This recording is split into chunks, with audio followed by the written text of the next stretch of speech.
জানো বাবারা, আমার বয়সের ওয়াজের বয়স কত? 50 বছর। স্বাধীনের আগেই স্টার্ট করছি আমি। যাদের সাথে ওয়াজ করছি এরা নাই তো, সব চলে গেছে জান্নাতে। সুবহানাল্লাহ কর, জান্নাতে চলে গেছে। নাই তো, থাকলে দু একজনের নাম বলে। মৌলানা আব্দুল গফফার, মৌলানা মাসুম, মৌলানা সাইদি, মৌলানা লুৎফুর রহমান, সব আমাকে রেখে চলে গেছে।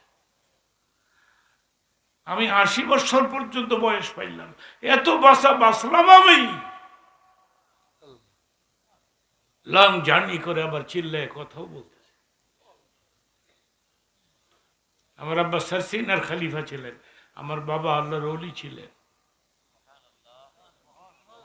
আমার বাবা তাহাজ্জুদের নামাজ কাজা হয়নি। আমার বাবা রাত্রে জিকিরের মুরাকাবায় বসলে ঘন্টার মতো আওয়াজ হইত। দোয়া করে গেছে, তুই জীবন ভর ওয়াজ করবি, জীবন ভর মৃত্যুর আগ পর্যন্ত। এমনি এমনি আমি ওয়াজ করি না, আমার বাবার দোয়া।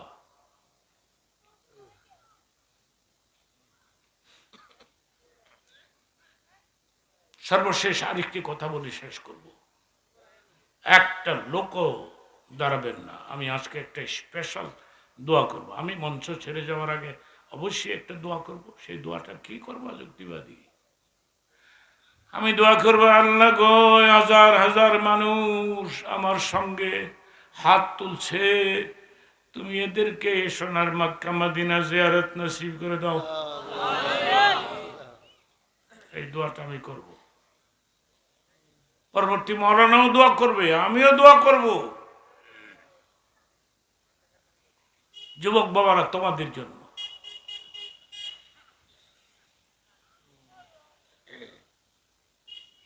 আমার দুই ছেলে, এক ছেলে আমেরিকাতে আছে, আরেক ছেলে বাংলাদেশে। আবু বকর, আপনি শুনছেন না কথা বলছেন? আমার ছেলে আবু বকর ভালো বড় মাওলানা, শুনছে না? বড় মাওলানা আমার পোলা। আরেক পোলা আমেরিকায় থাকে, বউ দিলে টাকা পয়সা দেয় না, আমার দিয়ে উল্টা নেয় না। বাবা পজিশন ভালো না, কিন্তু রে আমি আবু বকরের মাকে বলছি, আমি মরে গেলে তোমার ছেলে যেন আমার জানাজা পড়ায়, আমি কিন্তু দেখবো। সুবহানাল্লাহ। কবরে নামার আগ পর্যন্ত মুর্দার সব দেখে, কে গোসল করে দেখে, কে কাঁদে, কে কাঁদে না, কে খাটিয়া কাঁধে করে নিয়ে যাচ্ছে কবরস্থানে, সব, কে জানাজা পড়াইল, সব দেখে। আমি কিন্তু দেখব তোমার ছেলে আমার জানাজা পড়ায় কিনা। আমি কবরকে ভয় পাই। 2 মিনিটে একটা কথা বলবো। মক্কাতে রাসূল 3টি বিয়ে করেছেন। কয়টি? চিল্লায় বলে বাবা, তোমরা বলো। প্রথম বিয়ে খাদিজাতুল কুবরা, বয়স 40। বয়স কত? হযরতে সাউদা বয়স কত? 60। আর হযরত আয়েশাকে বিয়ে করেছে, বয়স মাত্র 7 বছর। খাদিজাকে বিয়ে করেছে 40 বছর। 40 বছর। নবীর বয়স কত? চিল্লায় বলেন, তোমরা বলো।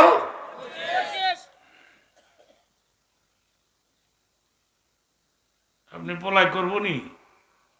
পলাই গেছি গানগা, তোর বউ দেখেছি 40 বছর বয়স, 2 জায়গার বিয়ে হয়েছে।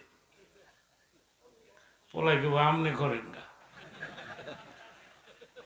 আপনার দুনিয়ার মানুষ পান না। কিন্তু রে নবী কেন করলেন? হে নবী, আমি তোমাকে আইল পেয়েছি, এমটি পকেট, তোমার পকেটে টাকা থাকে না, আখনা খাদিজার বিয়া দিয়া তোমার ধনী বানাই দিছি। খাদিজার একটা কথা বলে আমি শেষ করব। খাদিজার, হযরতে খাদিজার একটা কথা, অনেক দামি কথা। খাদিজার সাথে রাসূলের দাম্পত্য জীবন একটানা 25 বছর। সেকেন্ড ম্যারেজ করে নাই, দ্বিতীয় বিয়ে করে নাই। সুবহানাল্লাহ। হযরতে খাদিজা একদিন বলেছিলেন, নবী গো, আমার তো বয়স হয়ে গেছে, আমি আপনার সেবা করতে পারি না, একটা বিয়ে করাই দিই। নবী বলেন, খাদিজা আপনি এই কথাটা বলতে পারলেন? আমার তো কোনো প্রয়োজন নাই। খাদিজা থাকতে সেকেন্ড ম্যারেজ তিনি করেন নাই। নবী বলেছেন, আমার খাদিজা কোনোদিন চোখ লাল করে আমার দিকে নজর করে কথা বলে নাই, মুখ মলিন করে নাই। আপনি আমার সম্পদ এইভাবে দুই হাতে কেন সদকা করেন? এত সদকা করেন কেন হে নবী, হে স্বামী? একথা খাদিজা জীবনেও বলেন আমাকে। কিন্তু আমাদের বেগমরা, বিবিরা অনেক দামি কথা বলতেছি, কিন্তু কেউ দাঁড়াবেন না। অনেক দামি কথাটা মিস করবেন না। আমাদের বিবিরা মাঝে মধ্যে এমন সব ডিমান্ড করে, জামাইয়ের মাথা ঘুরাই দেয়। ঈদের আগে স্ত্রী স্বামীরে কয়, লাল রঙের 13 পায়ের শাড়ি যদি আনতারো, এবার ঈদ করবো, নাহলে ঈদের কপাল আগুন লাগাবো, ঈদ পুইরা লেবু বেটি। মহিলাদেরকে বলছি, আওয়াজ যাচ্ছে আপনাদের কানে। মহিলাদেরকে আল্লাহ 3টা গুণ দিছে। প্রথম গুণ হলো পেটের ভিতরে কোনো কথা রাখতে পারে না, এটা গড়গড়ায় ভারী হয়ে যায়। আপনি মনে করছেন কথাটা বানায় বললাম? এটা কিতাবের কথা। তো আল্লামা থানভী রহমতুল্লাহ আলাইহির কিতাব থেকে এই কথাটা আমি সংগ্রহ করেছি।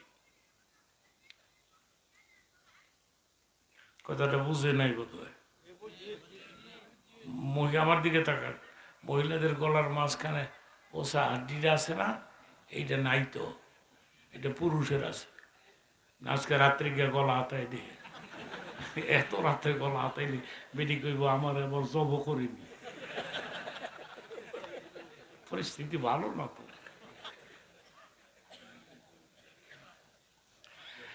মহিলাদেরকে বলে গেলাম, শুনুন, স্বামী এমন একটা শাড়ি কিনে এনে দিচ্ছে, এটা রং উঠে গেছে, বালতি মালটি শুদ্ধ লাল হয়ে গেছে। এই বালতি লইয়া খালি দৌড়ায়, জামাইরে খোঁজে, খুঁজে গিয়ে পাইছে ঠিকই, পাইয়া পাই এই খানার ঘরের খানা, এটা কি আনছো? কিন্তু রে, এইটা না করে যদি উল্টাটা করতা, এই বস্ত্রটা ভালো করে দৌত করে পরিধান করে স্বামীর সামনে দিয়ে বারবার চক্কর দিতাম, স্বামীরে কইতা রং উঠা জায়গা হইলে কি হইব, পড়তে আরাম লাগে। মনের কষ্টটা স্বামীরে বুঝতে দিলাম না। যদি এইটা পারতা তাহলে বলে গেলাম, এই কথাটা ওয়াজ তো মনে থাকবে না, কিন্তু এই কথাটা মনে রাখতে হবে। এই উল্টাটা যদি করতে পারতা, তাহলে রাসূলের কলিজার টুকরা ফাতেমার সঙ্গে জান্নাত নসিব হয়ে যেত। রাসূল আরবি একদিন গিয়ে দেখে ফাতেমা দরওয়াজা ভেতর থেকে ক্লোজ করে ভেতরে বসে আছে। মা, আমা, দরজাটা খুলবি, তোরে একটু দেখতাম। বাবা, আমার পরনে কোনো বস্ত্র নয়, দিলকে এখন নরম করে দাও, মাথাও লড়াতে পারবে না। বাবা, আমার পরনে কোনো বস্ত্র নাই। এটা কি কস? নিজের গায়ের চাদর ভেতরে দিয়ে বলে, মাগো এই চাদরটা গায়ে দিয়ে বস, আমি যে তোরে না দেখলে প্রাণে বাসি না। বাবার চাদর গায়ে দিয়া বসছে, নবী ভেতরে প্রবেশ করে দেখে শরীরটা শুকায় গেছে। কি হয়েছে রে মা? বাবা আজকে 1 সপ্তাহ ধরে আমাদের পাতিলায় খাবার নাই, খাবার নাই, আয় আমার কাছে আয়। এই যায় নামাজের কোনা ধরে টান দে, মুসাল্লা ধরে টান দে তো দেখি।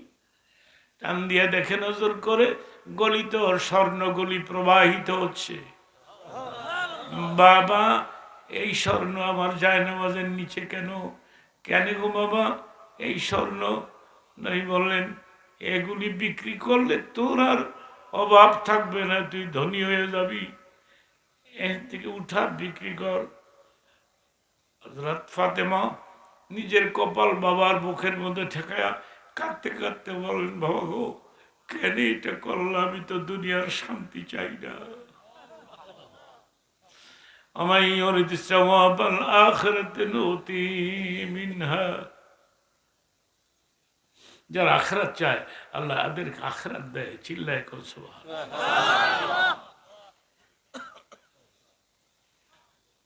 খাদিজাতুল কুবরা কয়, আমি এই 25 বছরে কোনো ডিমান্ড করি নাই আমার স্বামীর কাছে, ডিমান্ড করি নাই।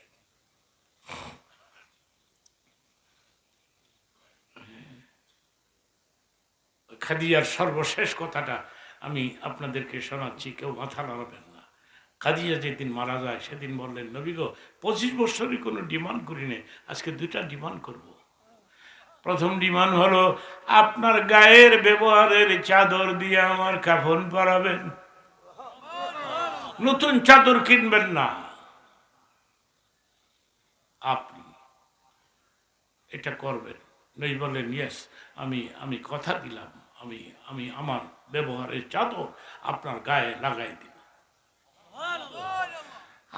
আর একটা প্রশ্ন হলো, আপনি বলেছেন কবরে মুনকির নকির 3টা প্রশ্ন করবে, আমার ভয় লাগে, আমার ভয় লাগে গো স্বামী, মুনকির নকিরকে আমি ভয় পাই, সিরিয়াসলি ভয় পাই, আমি নিজেও ভয় পাই, আমি জানি না, আমি নিজেও তো ভয় পাই মুনকির নকিরকে। 3টি প্রশ্ন করবে, জোরে কোন কটি? চিল্লায় বলেন কটি? বাংলাতে, ইংরেজিতে না আরবিতে? প্রথম প্রশ্ন করা হবে আমার রব্বুকা, তোমার রবকে। চিল্লায় বলেন রবকে। উত্তর হয়ে গেল। সেকেন্ড প্রশ্ন করা হবে আমার দিনুকা, তোমার দিন কি? উত্তর হয়ে গেল তো। আমার নবীকা, তোমার নবী কে? এই 3টি প্রশ্ন কবরের ভেতরে যে কোনো মুসলিম নরনারী দিবে। আল্লাহ বলবেন ফেরেশতারা রে আফরিশু বিল জান্নাহ, আমার বান্দা বান্দির কবরে বেহেশতে বিছানা বিছায় দাও।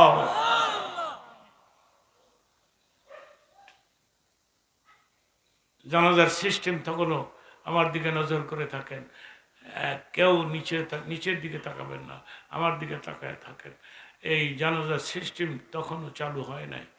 আর খাদিজাতুল কুবরা ইন্তেকাল করছেন, ফাতেমার বয়স মাত্র 7 থেকে 7.5 বছর। বাবার গায়ের চাদরের আঁচল ধরে যাইতে যাইতে কবরস্থানে চলে গেছে, কবর শেষ হয়ে গেছে, নবী খাদিজার কবরের মাথার পার্শ্বে দাঁড়িয়ে আছে। ফাতেমা প্রশ্ন করলেন, বাবা গো কবরের কাজ তো শেষ হয়ে গেছে, এখন কেন তুমি মার কবরের মাথার পাশে দাঁড়িয়ে থাকলা, কারণ কি তুমি বলো তো, আমার মা এখন কোথায় আছে?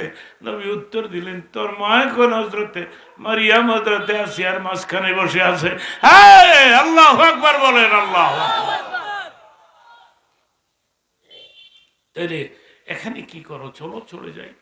তোর মার সাথে আমার ওয়াদা ছিল, মুনকির আসবে নকির আসবে, প্রশ্ন করবে, এখনো তো আসে নাই, সেই জন্য আমি দাঁড়িয়ে আছি।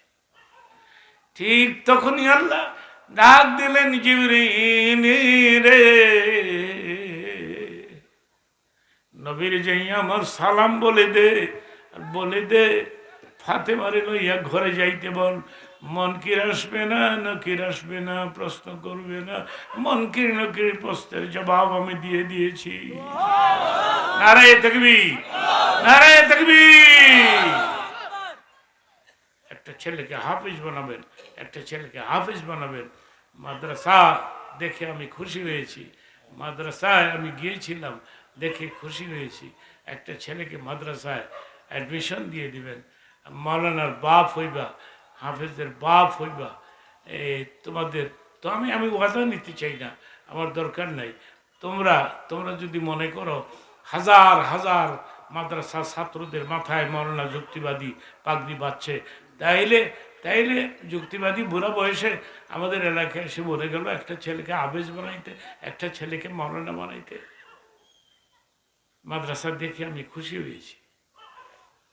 মুসাফিরদের দোয়া কবুল হয়, ঠিক কিনা? একটা লোকও দাঁড়াবেন না এখন, একজন না, একটা লোকও দাঁড়াবেন না। ইস্তেঞ্জার হাজত হয়েছে, আবার সমানে ইস্তেঞ্জার লাইন ধরবেন না। আবার দু একজন যদি হয়, আবার ফিরে এসে যেখান থেকে উঠছেন সেখানে এসে বসবেন। সর্বশেষ মুনাজাত না দিয়ে যাবেন না। আমি মাদ্রাসা দেখে খুশি হয়েছি।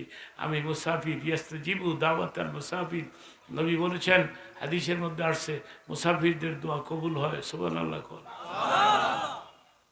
আমি তো মুসাফির মানুষ। আমি এখানে আসার পরে মাদ্রাসা দেখে শিক্ষকদের আচার আচরণ, ছাত্রদের ব্যবহার, আদব ব্যবহার দেখে, তারপরে খাওয়া দাওয়া ইত্যাদি কত কিছু, কত ফল ফ্রুটস। মৌলবীরা বলে ভাত পায় না, ভাত পায় না, না ভাত খায় না, পোলাও খায়, মুরগার রান খায়। হ্যাঁ, একটা পোলারে মাওলানা বানাইবেন, হাফিজের বাপ হবেন, বাপ হবেন। আর ওই ছেলে যদি আপনার জানাজা পড়ায়, কবরের আযাব মাফ হয়ে যাবে। নারায়ে তাকবীর, নারায়ে তাকবীর। মুসাফির হিসাবে আমি যদি 5 মিনিট আপনাদের কষ্ট দেই, মনে কিছু নেবেন? মনে কিছু নেবেন? আমি যেন না দেখি আপনার হঠাৎ করে দাঁড়ায় গেছেন গা, হঠাৎ করে বাড়িয়ে যেতেছেন গা, পরবর্তী বক্তা রেডি হচ্ছে, আসতেছেন, উনি আসতেছেন, খাওয়া দাওয়া করে আসবেন। এই মাঝখান দিয়া আমি আপনাদের একটা দরখাস্ত করব।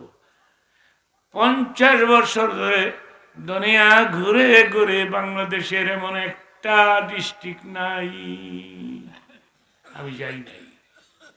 সুবহানাল্লাহ। আপনি পাবেন না তো। আপনাদের দেশও আমি অনেক আগে আসছি, ঠিক কিনা? জোরে কোন ঠিক কিনা? 10 মিলে করি কাজ, হাই জিতি নাহি লাস। মার কথা মনে কইরা, বাবার কথা মনে কইরা, মার কথা মনে কইরা, বাবার কথা মনে কইরা আপনারা যদি কিছু টাকা এই নবীনগর মাদ্রাসায় দেন, আমার হাতে যদি দেন, আর আমার কথাটা যদি রাখেন, তাহলে আমি খুশি হব, অনেক খুশি হব। আমি মাদ্রাসার ছাত্র আপনাদের কাছে পাঠাইলাম, মাদ্রাসার ছাত্ররা রুমাল নিয়ে যাবে, আপনাদের কাছে যাবে। আপনারা না দিলেও 100 টাকা, 100 টাকা না দিলেও 100 টাকা, 200, 500, 1000 বেশিও দিতে পারেন। যুক্তিবাদী, তোমার হাতে আমি 1000 টাকা দিলাম, আমার মার নামে দিলাম, আমার বাবার নাম। জনম দুঃখিনী মা, আমার মা নাই, আমার বাপ নাই। মা থাকতে ওয়াজ করে আমি থাকতাম না, আমি চলে যেতাম। আমার মা ঘুমায় নাই, তখনও রাত 2:30, 3টা, 4টা ঘুমায় নাই আমার মা। ওই মার কথা মনে করে, দাদার কথা মনে করে, দাদির কথা মনে করে আমি দেখি তো এই হাজার হাজার লোকেরা, আপনারা যদি আমার এই আবদারটা সবাই মিলে, যুক্তিবাদী তোমার কথাটা রাখলাম, তোমার আবদারটা রাখলাম, আমরা কিছু কিছু করে দিব। মাদ্রাসার ছাত্ররা যাবে রুমাল নিয়ে, ছাত্ররা কই যাও না, নামো, রুমাল নিয়ে যাও সবাই। বিসমিল্লাহ বলে পকেটে হাত দেন।